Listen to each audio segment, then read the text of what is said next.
Hello, नमस्ते, राम राम, सत श्री अकाल, अस्सलाम वालेकुम। मैं ललित भाटी स्वागत करता हूं आपके अपने चैनल माई एसएसटी क्लासेस पर।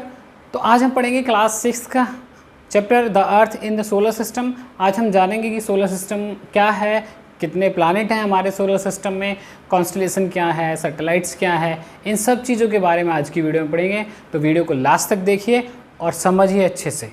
तो चलिए शुरू करते हैं।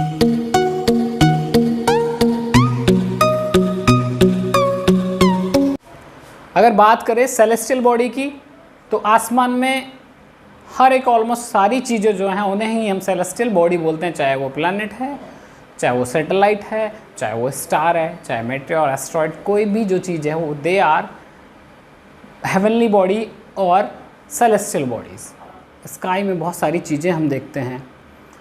इसी तरह हमारा सन भी एक स्टार है और उस सन के चारों तरफ हमारे प्लैनेट जो हमारे सोलर सिस्टम में हैं, 8 प्लैनेट हैं, वो सारे चक्कर लगाते हैं। अपनी अपनी जो उनका एक पाथ है, जो ऑर्बिट है, उस पर सन का सब ग्रह, सब प्लैनेट चक्कर लगाते हैं।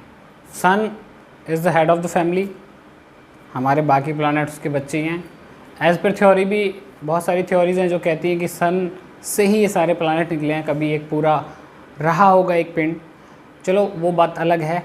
तो सन हमारी फैमिली का, सोलर फैमिली का हेड है और बहुत ज़्यादा गर्मी है उसके अंदर, गैसेस है वो, और हीलियम गैस की वजह से उसमें बहुत सारे विस्फोट होते रहते हैं और लगातार गर्मी प्रोड्यूस करता रहता है। और पृथ्वी से लगभग 15 करोड़ किलोमीटर दूर है और लगभग 109 टाइम्स बिगर है, बड़ा है।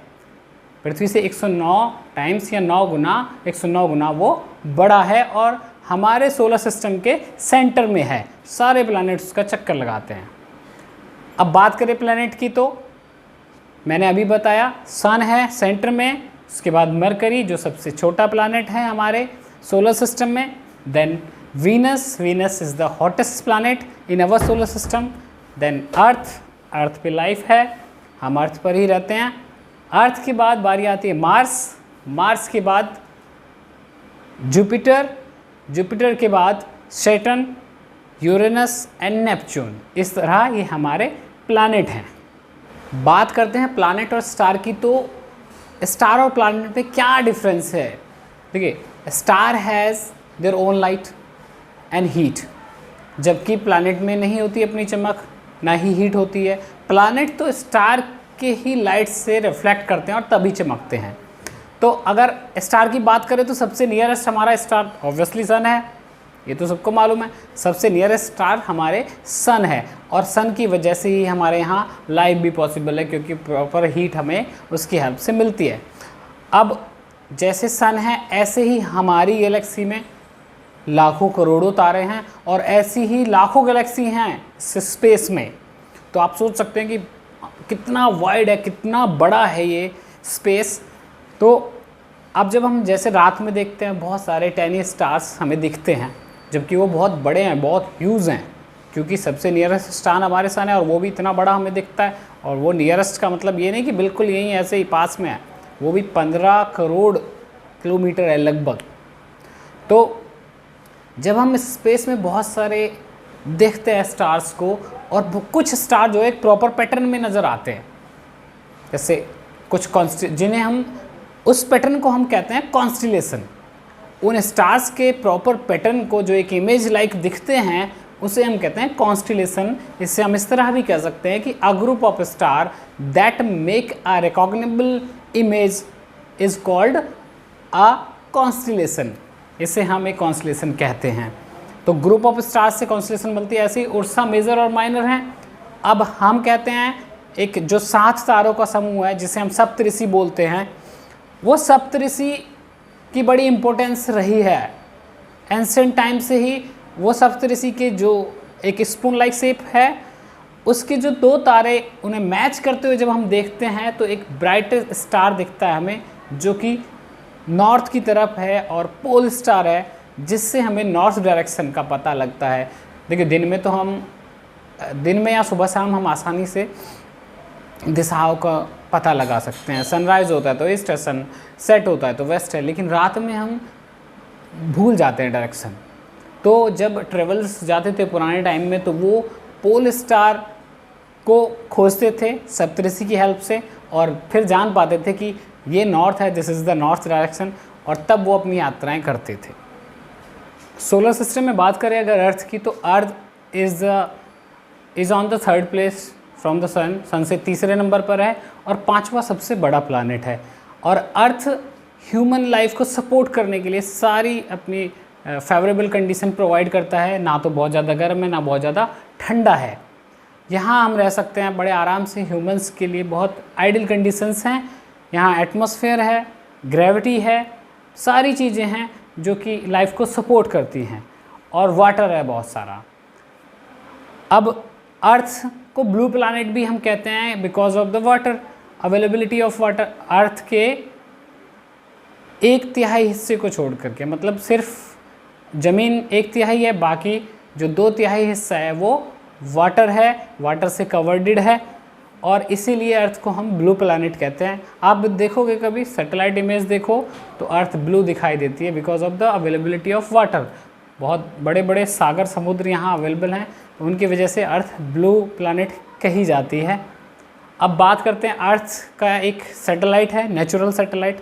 2 तरह के सैटेलाइट हैं, मैन मेड या आर्टिफिशियल कह सकते हैं उसे, आर्टिफिशियल और नेचुरल। नेचुरल जैसे मून है जो नेचर ने ही हमें दिया है, आर्टिफिशियल जैसे हम अपने सैटेलाइट छोड़ते हैं अपने टेलीकम्युनिकेशंस के लिए, अपने बहुत सारी डिफेंस की चीज़ें हैं मॉनिटर करने के लिए, वेदर को मॉनिटर करने के लिए बहुत सारी चीज़ें हैं जो हम सैटेलाइट से लेते हैं, बहुत सारा डेटा वो देते हैं, तो वो एक कक्षा में स्थापित किए जाते हैं, एक पर्टिकुलर अर्थ से, एक ग्राउंड से एक पर्टिकुलर दूरी पर स्थापित होते हैं, तो वो होते हैं आर्टिफिशियल सैटेलाइट। और जो मून है वो हमारा नेचुरल सैटेलाइट है। अब मून से मुझे याद आया कि हमारे सोलर सिस्टम में कई सारे प्लैनेट के बहुत सारे मून हैं। अब आप सोचो कि अगर हमारी अर्थ पे भी इतने मून होते, 70-80 मून होते, तो क्या गजब नज़ारा होता रात में। हम तो क्रिकेट भी खेल सकते थे फिर रात में, जब अकेला मून ही इतनी रोशनी देता है रात में, तो इतने सारे मून तो बिल्कुल जगमगा के रखते हैं अर्थ को। तो अभी बात करें अर्थ का, तो एक है मार्स के 2 मून हैं, जुपिटर के अभी तक 79 नॉन मून हैं, मे भी आगे और भी नंबर बढ़ सकता है। सैटर्न की 82 हैं और यूरेनस के 27 हैं और नेपच्यून के 14 मून हैं जो नॉन हैं अभी तक। बात करें अगर हमारे मून की, मतलब चंद्रमा की, हमारे नेचुरल सैटेलाइट जो है अर्थ का, तो वो लगभग 3,84,000 किलोमीटर दूर है अर्थ से, और इसलिए वो काफ़ी बड़ा दिखता है। लेकिन जब बात करते हैं हम सन की, तो सन हमसे 15 करोड़, लगभग 15 करोड़ किलोमीटर दूर है और फिर भी काफ़ी बड़ा है। तो अब आप सोच सकते हो कि वो कितना बड़ा होगा, क्योंकि मून हमारे बहुत पास में, इसलिए हमें बड़ा दिखता है। और मून की फेसिंग भी लगभग सेम ही रहती है अर्थ पर, क्योंकि जितने टाइम में अर्थ अपना एक चक्कर पूरा करती है, रोटेट करती है, उतने ही टाइम में मून भी करता है।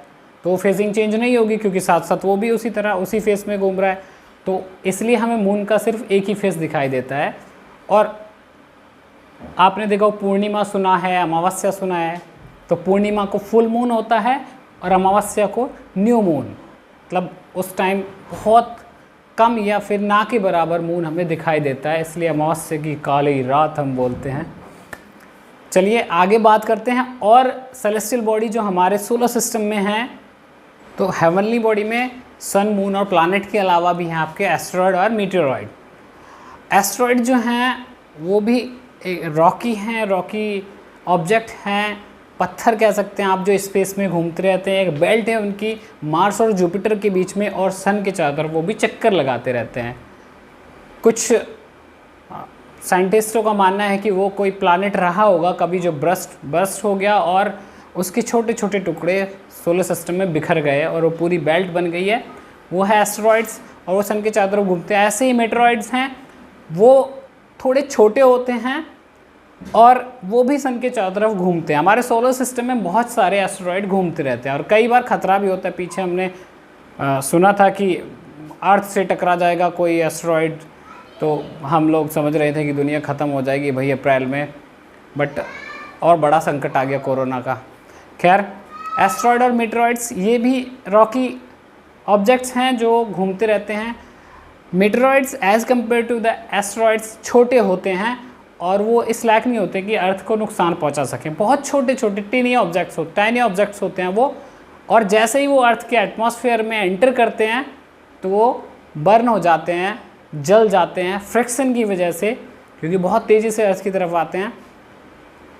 और हम लोग कई बार समझते हैं कि तारा टूट रहा है, वो तारा नहीं टूट रहा है, ये मीटरॉइड्स होते हैं जो बर्न होते हैं। और एक बड़ा अच्छा नज़ारा, एक जैसे कहते हैं विशिंग स्टार होता है वो, उसे हम समझते हैं कि भाई तारा टूट रहा है, विश मांग लो, हमारी इच्छाएं पूरी हो जाएंगी।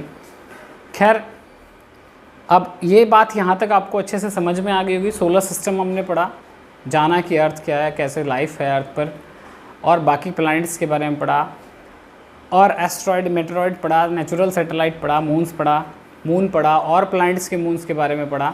तो आपको कैसा लगा ये वीडियो प्लीज़ कमेंट करके ज़रूर बताइए, और लाइक शेयर और सब्सक्राइब कर सकते हैं अगर आपको लगे कि हाँ ये काफ़ी हेल्पफुल है, हमें समझ में आया है। चीज़ों को आगे भी फॉरवर्ड कीजिए, जो बच्चे पढ़ना चाहते हैं उन्हें भी बताइए।